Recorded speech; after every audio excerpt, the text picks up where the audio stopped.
Hello. If you're here, take a moment to relax on your living room couch and pour yourself a glass of water. If you're already in bed, let your body unwind and enjoy the story in the most comfortable way possible. I'm Elaine, 47 years old, living in the suburbs of Chicago. For almost 3 decades, I've been married to Mark, a kind and hard-working man, though he's become distant in a way that only long-married women truly understand. After over 20 years together, I can't recall the last time he touched me just because he wanted to, not out of routine. We don't fight, but the steady silence has slowly drained me. Ever since Mark got promoted and started traveling more for work, the house feels quieter, emptied of his presence. Ryan, Mark's son from a previous marriage, moved in for a while to save on college expenses. He's 22, young, confident, a bit reckless, but surprisingly respectful and thoughtful. I often joke, Ryan has your stubborn streak, Mark, but at least he listens with his eyes. At first, I thought Ryan's stay was temporary, just a brief transition. But over time, hearing him make coffee in the kitchen each afternoon began to feel comforting. We didn't talk much, but occasionally Ryan would ask about books or movies, or quietly help me in the garden without a word. There were fleeting moments, a glance, a casual question that made my heart slow down just a little. I didn't let myself think too far ahead. Even if Mark rarely called anymore, and even if I felt like just another fixture in the house to him, I was still his wife, still Ryan's stepmother. But I was also a woman, still alive, still feeling, still longing to matter to someone. Then, something unexpected happened. My father fell, and I had to return to my hometown urgently. Mark was in Seattle, and there was no one else to drive me but Ryan.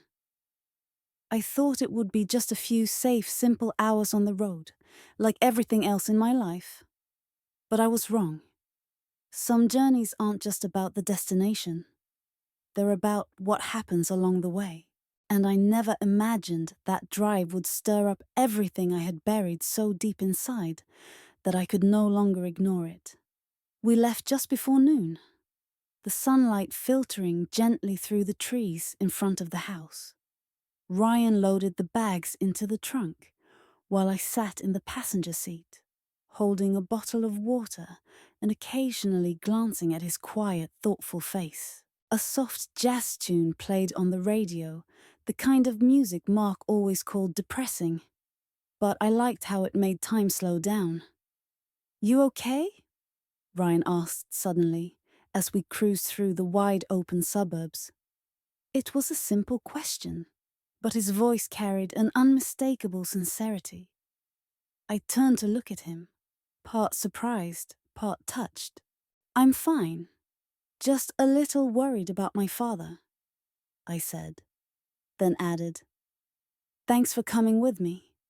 He smiled, not like he had much of a choice, he joked. But his eyes said something else, something gentle.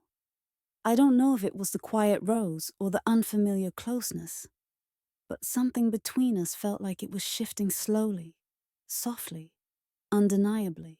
About 3 hours in, just as we were nearing the town, the car suddenly jolted and came to a stop on an empty stretch of country road. The warning lights blinked red.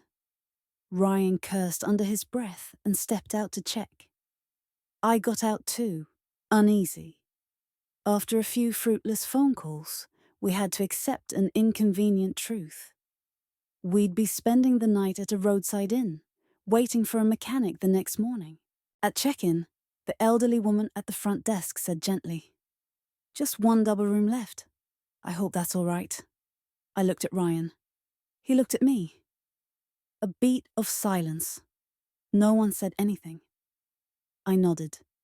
"It's fine. It's just one night." The room was small, simple and worn, with a double bed, pale yellow walls, and warm light casting a golden glow. I set down my bag and stood near the window, pretending to admire the sunset. Ryan sat on the edge of the bed, quietly removing his watch. My heart beat slower, heavier, not from fear, but because I couldn't ignore the feeling anymore. I was standing at the edge of something that shouldn't happen, but something I couldn't entirely push away either. One night, one room, and a quiet realization that I too still longed to feel seen, heard, and human. And from that moment on, I knew this trip was no longer just a trip. Maybe you're hearing this on a quiet evening, or in the middle of life's chaos. Wherever you are, thank you for taking the time. It's your quiet presence that gives meaning to these words. We invite you to continue listening to part 2 of the story. The turning point, the trip to Elaine's father's house. I stepped out of the bathroom, a towel over my shoulder, dressed for the night in something thin enough to absorb the night's chill. Ryan was lying sideways on the bed, his back to me, scrolling through his phone, but not really paying attention. The room was so silent that I could hear every small sound of the old air conditioner and the wind softly whistling through the window frame. "Are you done showering?" Ryan asked, without turning around. "Yeah," I replied gently, pulling the towel from my hair and trying to keep my voice calm. "You can use the bathroom." He sat up and put the phone down on the table. In a moment, our eyes met. No jokes, no familiar mischievous winks, just a silent gaze, deeper than necessary. Both of us realized it, but no one dared to say it. "Do you sleep on the left or the right?" Ryan asked, pointing to the bed. I smiled slightly. "I'm used to the left side." He nodded, then took his things into the bathroom. When the door closed, I finally breathed a sigh of relief. The air in the room seemed to thicken, stretching with each passing minute. I don't know if it was the sound of water flowing from the bathroom or the image of Ryan appearing in my memory. Broad shoulders, calm eyes, the way he looked at me in the flower shop last time. There was something about him that made me feel vulnerable, more feminine. I climbed into bed, pulled the blanket over my stomach, and turned my back to the other side, pretending to close my eyes. But the sound of water still echoed in my ears, and the image of Ryan, half awake, half asleep, lingered. He returned shortly after, the room's silence emphasizing our shared presence. I felt the warmth spreading gradually, the distance between our bodies fading away in silence.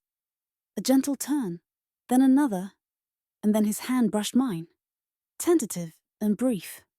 I froze, not in fear, but in confusion. I didn't move, unsure what it meant or what to do next. Just one night, I told myself. It's just a small bump. But the emotions I'd buried for years rose quietly within me, conflicted, persistent. And at that very moment, I knew this was no longer an accident. This was the boundary. And somehow I was getting closer. I woke up in the middle of the night, not because of noise or light, but because of an unusually rapid heartbeat. As if some vague dream also dared not linger long in my mind. Ryan was still lying next to me, breathing steadily. I didn't dare to turn back and look, just lay still, eyes wide open in the dark, distinctly feeling the warmth radiating from the tiny distance between us. I was enveloped in a whirlwind of emotions. A part of me was screaming a warning. This is wrong. This is Mark's son. It's Ryan, the kid I used to see, only as the jokester at the dining table during every holiday. But the other part, the one that had been dormant for so many years, was coming back to life intensely. The memory of tonight flashed through my mind like a slow-motion film. Ryan's presence as he stepped out of the bathroom, calm and quiet, lingered in my thoughts more than it should have. Looking at me lying by the bed, his eyes seemed to want to say something but couldn't voice it. That hesitant touch, light as a breath, but carrying an undeniable weight. I wondered if Mark were here. Would I feel this way? If Logan, the man I once loved, the one I sacrificed my youth to be with, if he had given me even a fraction of the attention that Ryan inadvertently revealed, would I still be moved by a glance, a touch of the hand? "Can't you sleep?" Ryan's voice whispered, interrupting the tangled train of thought. I turned my head back and caught his gaze. Ryan's eyes were still open, sparkling in the dim light of the bedside lamp. "Not really," I replied softly. "And you?" He shook his head. "I feel the same way. Just feel strange." I pursed my lips. "Strange is a must. Is it because of you or because of what is happening between us?" I didn't answer right away because I didn't know what to call it. What is happening? We haven't done anything wrong, but it's no longer right either. No longer carefree. No more distance. "Ryan?" I softly called his name as if to remind myself who he was. But he just leaned in, looked straight into my eyes without flinching. "I know what you're thinking, and I feel the same way." He paused for a moment. "I don't intend to break anything.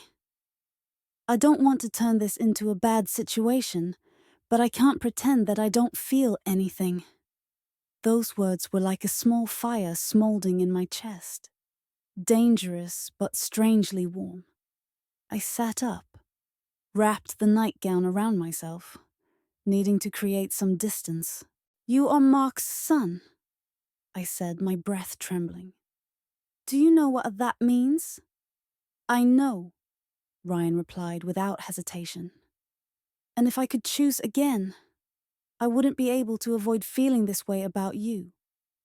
I turned my face away. My heart felt like it was being pulled between two ends of a rope. One side was reason, marriage, the morals I once believed in, and the other side was emotion. It was the sincere gaze of a young man, yearning but not possessive. It's something I haven't felt in over 10 years. A little while later, Ryan gently sat up and got off the bed. "I'll sleep on the floor so you feel more comfortable," he said softly. I watched his silhouette, speechless. I didn't stop it. But I didn't feel any lighter either, because I knew tonight had changed everything. And tomorrow I would no longer be the same woman. The next morning, I woke up to the faint sunlight filtering through the curtains. Everything in the room was still somewhat unusual. I turned my head to the other side of the bed. The space was still warm, but Ryan was no longer lying there. My gaze swept around the small room, then stopped at the corner of the floor, where last night he had voluntarily laid down to keep his distance. The pillow was neatly folded, the blanket neatly arranged. Ryan got up earlier than me. Mixed emotions surged within me. Relieved that nothing had crossed the line, yet also disappointed. As if while I was still struggling internally, Ryan was one step ahead. He stepped back. I found him in front of the small motel lobby, standing next to the car being towed back after the repairs were done. In the early sunlight, Ryan looked more mature, calmer, as if last night had been just a vague moment I had imagined. "The car is done," he said when he saw me. His voice was even and soft, but his eyes still contained something indescribable. I nodded, feeling my throat choke up. Not because I was sad, but because of regret. Regret for something that had just begun to bloom, but had to be suppressed. On the way back to the city, we hardly talked much. Occasionally, Ryan played some old songs, instrumental pieces full of emotion. I didn't need to ask what he was thinking. I knew because I was thinking the same way. As I approached the neighborhood, my heart suddenly started beating faster. Mark would be there. Everything would go back to normal on the outside. But inside me, it wouldn't. Before the car came to a complete stop, Ryan turned to me. He was silent for a long time, before softly saying, "On that lane, I realized our connection deepened unexpectedly. I don't expect anything from you. But if there were any version of this life where I wasn't Mark's son, perhaps I wouldn't hesitate to choose to live for that feeling." I couldn't answer. That remark was like a needle gently touching the deepest part of my heart. A place that is still alive, still capable of feeling. I looked at him one last time before opening the door and stepping down. The early sun shone on my cheek, but it wasn't enough to warm the emptiness in my heart. I knew well that we hadn't crossed a boundary, but just one more gentle touch. Perhaps I wouldn't have the reason to turn back, and that scares me more than anything. That afternoon, when Mark walked into the house with his familiar weary look after a long business trip, I was still sitting in the kitchen, gently stirring a cup of tea that had long since gone cold. He put down the suitcase, then looked at me with a gentle gaze. But there was something distant that we had both become so accustomed to that we no longer questioned it. "Are you okay?" Mark asked. His voice even, not really expecting an answer. I nodded slightly. "Yeah, everything is still fine." But that's not true. Because since leaving the motel that day, from the moment Ryan softly uttered something I never thought I would hear from such a young person, my heart has not been the same as before. It has a crack, small but real. Mark sat across from me at dinner. He talked about the new client, the terrible food at the conference, and the weather in Houston.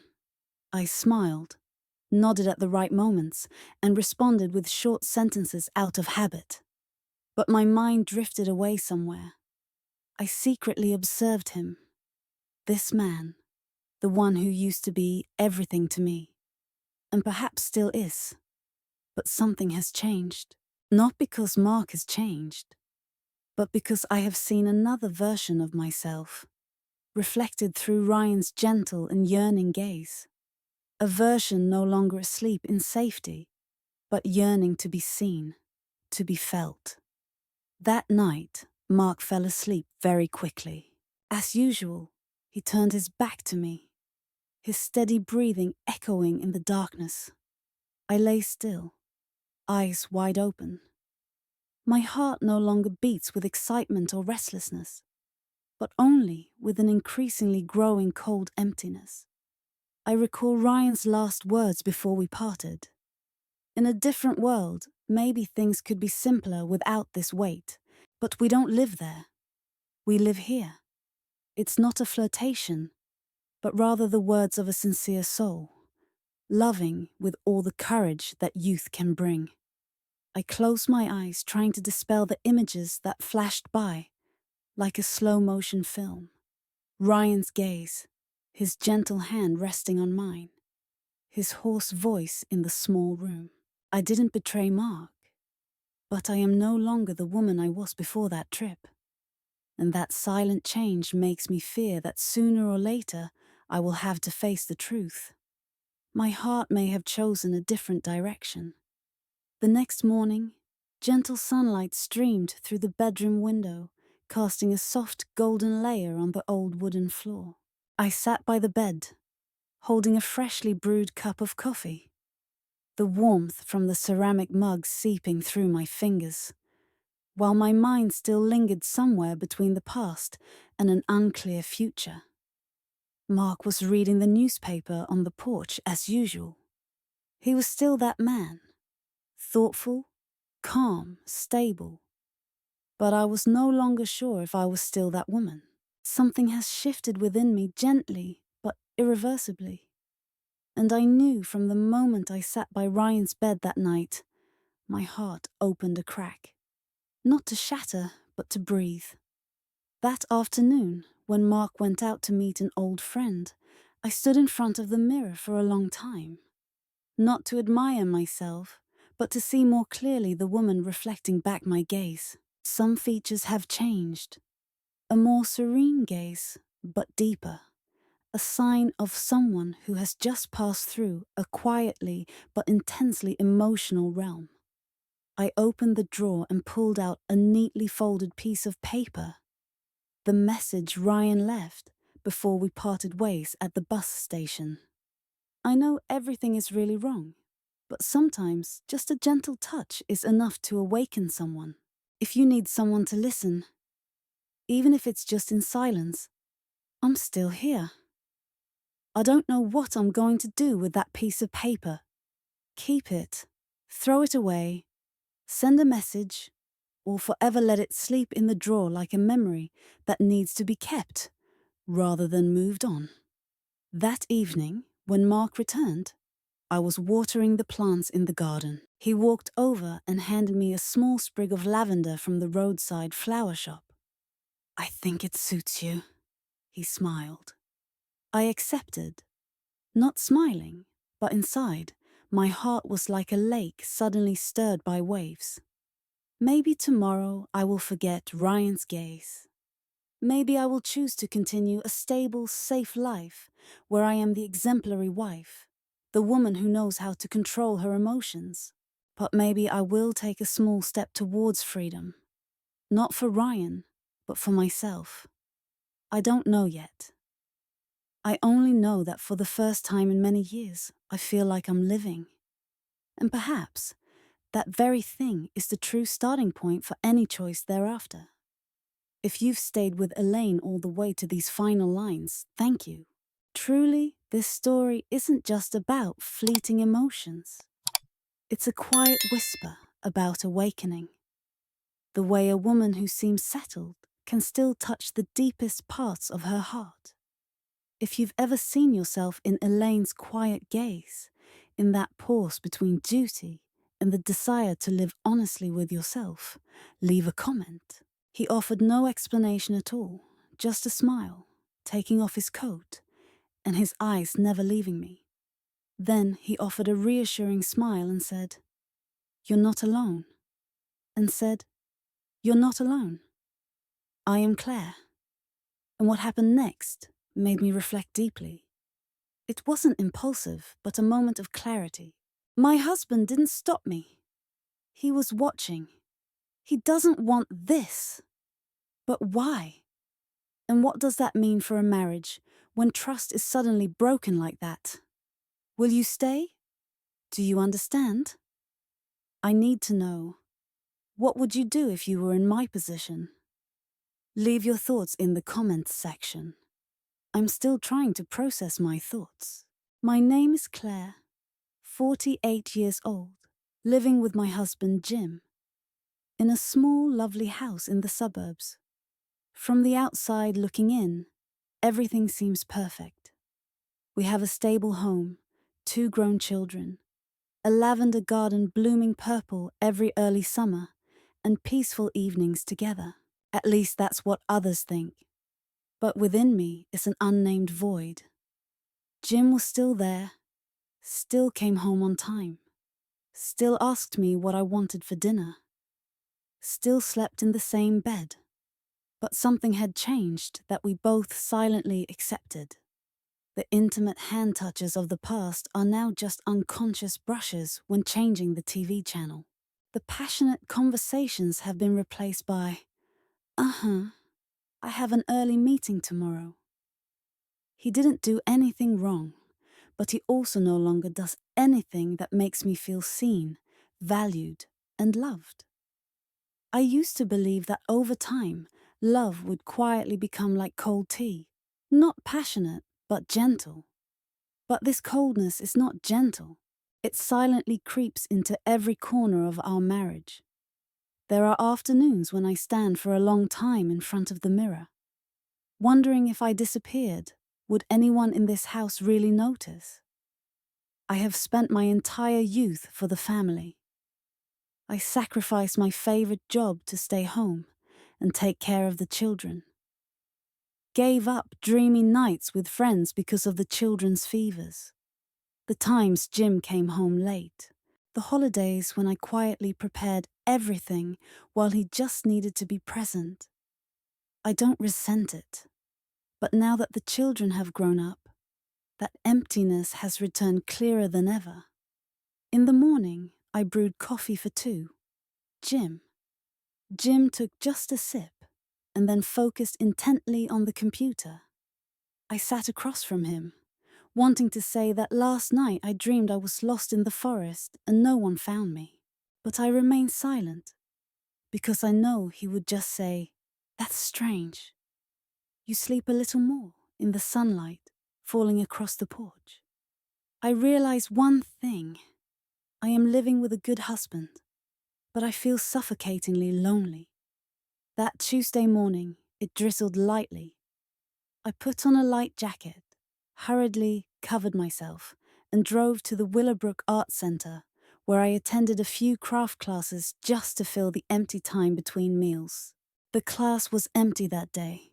I sat at a table near the window, absent-mindedly folding strips of colored paper while my mind wandered far away. That's when I heard his voice, deep and pleasant. "Excuse me, may I sit here?" I looked up. A man in his early 50s, dressed simply with a friendly smile. He introduced himself as Daniel, just moved to this town a few weeks ago, and was advised by friends to try some craft classes to fit in. I smiled faintly and nodded. Everyone has a reason to run away from something. The strange thing is, we started chatting naturally. He talked about the cross-state trips when he was young, about his mother, a woman who had to be strong after her husband left, and about how sometimes he felt that the current life was too neat to the point of being scary. I didn't share much, but I listened.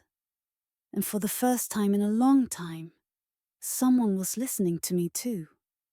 He didn't ask trivial questions like, "What are you cooking tonight?" Or, "How was the girl doing in her studies?"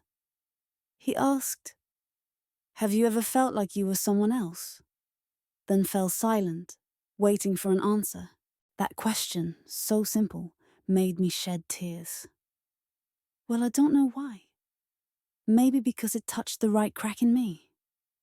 Or perhaps because Daniel's gaze at that moment was not probing, not pitying, simply a presence sincerely. When the class ended, he offered to give me a ride because it was still drizzling. I declined, but not out of inconvenience. Because I'm afraid that if I sit next to him a little longer, I will forget how long I've been lonely. That night, I didn't tell Jim anything. He was still engrossed in front of the computer, only looking up to say, "Don't forget to lock the door." I looked at him, nodded slightly, and then walked into the room. But my mind was still somewhere else, where a stranger had asked me something that my closest family had never asked. 3 days after that brief conversation, I ran into Daniel at the small cafe on the corner. Not by chance, nor exactly a date. I was about to order when he walked in. Our eyes met for a brief moment, but it was enough for me to feel my heart beating faster than usual. "You still like iced mocha?" he asked, his voice as light as a breeze. I burst out laughing. "Do you remember?" "Hard to forget," he said without a smile, just the sincerity that made me feel important. We sat near the window, where the gentle light streamed in that day. It wasn't raining, but it wasn't sunny either. A kind of in-between weather, very much like me. Daniel didn't ask me about my family, or probe about Jim, but there were questions from him that made me feel like I was opening a door that had never been opened. Do you often think about the things you've lost? Is there something you wish you could do again? Even just once? And then came the last question, which made me choke up. Has anyone ever truly seen you? I was silent for a long time. The cup of coffee had completely cooled down, and the palms of my hands had turned cold. But the heart was gradually warming up despite everything. That night, I got home later than usual. Jim was sitting in front of the TV, the sound of sports echoing in the living room as usual. He didn't ask me where I was going. He didn't even look up. I left my shoes by the door, walked into the kitchen, and poured myself a glass of water. In a fleeting moment, I thought about how Daniel gently touched my shoulder in farewell. A gesture that reminded me I still mattered. Not just as a caregiver or partner, but as a person with inner needs and emotions. Jim walked into the kitchen, placed the beer on the table and asked, "Have you had dinner yet?" "Okay," I replied. He nodded, opened the fridge to get more beer, then turned away as if everything was fine. But maybe that's all we have become. Brief questions, disconnected nods, and nights lying apart just far enough not to touch, but close enough to call it marriage. I sat alone on the bed for a long time afterward, recalling Daniel's eyes that didn't shy away when I said I felt lonely in my own home. Eyes that made me feel acknowledged, something I hadn't felt in years. So I don't know where I'm going. It's also unclear, which some moments made me question the emotional lines I thought were clear. But I know one thing. It had been a long time since someone truly listened to me. And the most dangerous thing is when you start to realize how much you crave it. I started waking up earlier, not to prepare breakfast for Jim as before, but just to sit alone on the small balcony, holding a cup of hot tea, watching the sunlight crawl through the leaves as if learning to listen to myself again. I haven't told anyone about Daniel, not because I'm ashamed, but because I don't know what to call that relationship. Not lovers, not a friend. It is a void which he inadvertently fills with his gaze and questions that never demand an answer. On Thursday afternoon, I received a message from him. "If you still like watching the sunset by the old lake, I can drive over to pick you up." I had intended not to reply, but my fingers betrayed my troubled heart. 15 more minutes. Don't be late."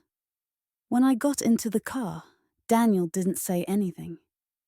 He played soft music, adjusted the seat for me, and handed me a cold bottle of water from the storage compartment. Everything about him was moderate, not excessive, not pulling me into things I wasn't ready for, but also not pretending that there is nothing simmering between us. The lakeside that day was deserted. The wind blew cold. The water surface rippled, reflecting a gentle orange hue. We sat together without needing many words. "I know this isn't simple," Daniel said softly, his eyes fixed on the surface of the water. "I don't want you to feel like I'm intruding into your life, but I'm doing that," I replied. My tone not accusatory, just the truth. And the scary thing is, you don't seem angry. I looked up at him. The sunset reflected in Daniel's eyes. Those eyes had never judged me. Just the presence, warm, gentle. Suddenly, a strong wind blew through. Daniel hurriedly raised his hand to shield me, placing his hand on my shoulder in an instinctive gesture. Our hands brushed briefly, a gesture that stirred something quietly within me. I didn't back down. I didn't move forward either. I just sat there. The gesture reached a quiet part of me I hadn't acknowledged in years. He withdrew his hand after a few seconds, very slowly, as if respecting something more sacred than desire itself. "I'm sorry," he said softly. I shook my head. No, no apology. There were no words, just a quiet understanding. But when he drove me home that night and I got out of the car in silence, I stood in front of the door for a long time. Jim was in the study. The sound of the keyboard echoed steadily, rhythmically, like our marriage. There is sound, there is movement, but nothing resonates anymore. Are you still awake? I asked, leaning against the doorframe. Yeah. He didn't turn back. Where you going, stroll? To clear my mind, I lied. For the first time in over 30 years, I found myself stepping back from him. Not because I wanted to hide anything, but because I know Jim won't ask further. And that silence makes me feel lonelier than anything else. That night, lying next to him, I kept my eyes open for a long time in the dark. Jim turned his back to me, breathing evenly. My hand touched the void between us, a void that no one bothered to fill. I closed my eyes, but I didn't sleep. In my heart, a single question echoed. When trust shatters, not because of betrayal, but because of prolonged invisibility, is what happens afterward still called wrong? Or is it just the desire to exist once more? A week passed after the sunset, by the lakeside. I haven't seen Daniel again. No messages, no phone calls. There were no hints about the next meeting either, but that absence did not diminish the distance between him and me. It made me realize that I had hoped for more than I dared to admit. I still live with Jim as usual. Breakfast is still served at 7 a.m. He still reads the newspaper on his iPad while I water the plants on the balcony. We still go to bed on time. But everything is like a play. A series of actions programmed by habit, no longer touching anyone's heart. One evening after finishing the dishes, I walked into the bedroom and saw Jim sitting on the edge of the bed, his shirt still buttoned, holding an old wedding photo frame. "Do you see yourself disappearing?" he asked without looking at me. I was taken aback. Disappeared? Yeah. I looked up during the dinners. In those moments when you touch me and I no longer respond, in the hugs where you are the only one trying, I clenched my fists. I didn't mean to, Jim. It's just at some point I no longer knew if you truly saw me, or just the image of the wife you had gotten used to holding onto. He nodded slowly. I know you're hiding something. I opened my mouth, but he raised his hand to stop me, not to interrogate. It's just if there's something that makes you feel alive again. Maybe I want to know, even if it breaks my heart. I walked closer and sat down next to him. There is someone, not a lover. There's nothing crossing the line. But he looks at me in a way that I haven't been looked at like that in a long time. "Daniel?" Jim asked. I looked at him, surprised. "You know, I'm not blind, Claire. He drove you home last time. I saw the way you looked at him. It's not a wrong feeling, but rather the gaze of someone who has just been acknowledged for their existence." I shed tears for the first time. Not out of regret, but because Jim said exactly what I couldn't bring myself to say.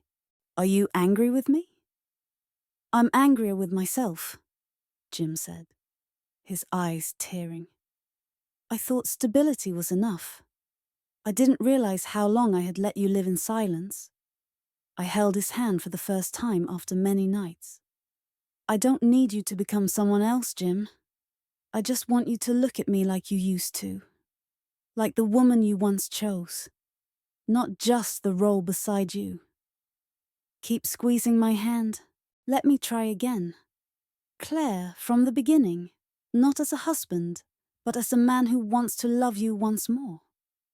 We hugged each other in silence. Not a hug of forgiveness, but a hug to start anew.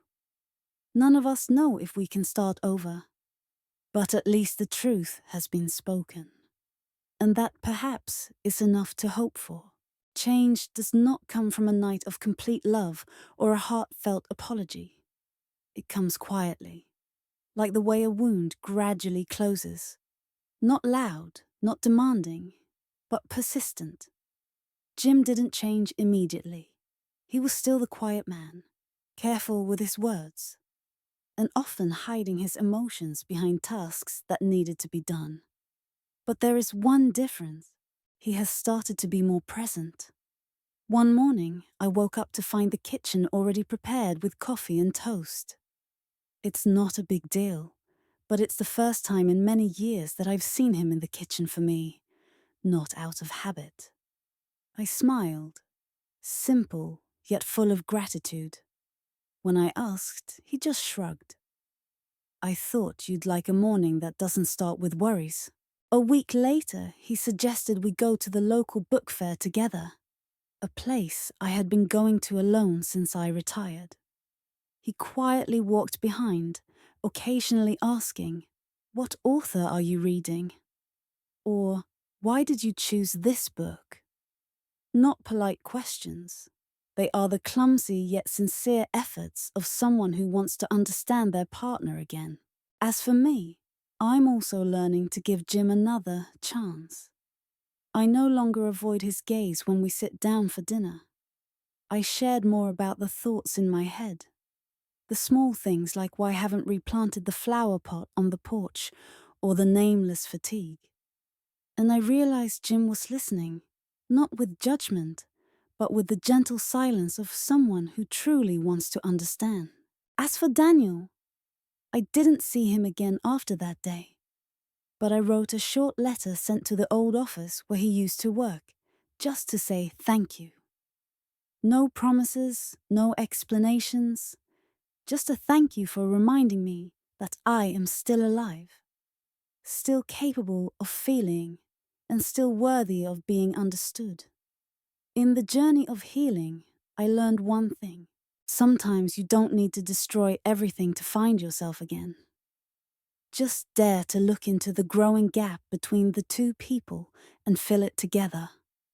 One afternoon when Jim held my hand and we strolled by the lakeside, the last place I saw Daniel, I softly said, "I don't need you to change completely. I just need you to be truly present." He squeezed my hand, his gaze sincere. "And you also have to promise if you lose yourself again. Don't stay silent." I nodded. "This time I will speak. We are not perfect, but we are learning again how to be companions. Not from the starting point, but from the cracks where light can seep in. Not every marriage falls apart after moments of instability, and not everyone betrays when their heart is empty. There are those who only long to be seen, to be heard, to have someone touch the loneliness they have buried for too long. Claire's story is not about infidelity, but about the journey to rediscover connection with oneself and with a partner who seems so distant. Healing does not come from a third party, but from the courage to face the cracks that have never been named. Because sometimes starting love anew is not about beginning with someone new, but about learning to understand the old one again in a more mature version of both. If this story stirred something in you, whether shock, curiosity, or reflection, I want to hear it. What would you have done in Elisa's place? Do you believe trust can survive something so unconventional? Share your honest thoughts in the comments below. Your perspective might help someone else process their own. And if you want more stories that challenge the norms, dive into the messy corners of love and identity, make sure to hit that subscribe button and stay with us. Every comment, every reaction helps this community grow, and your voice matters here. Let's talk.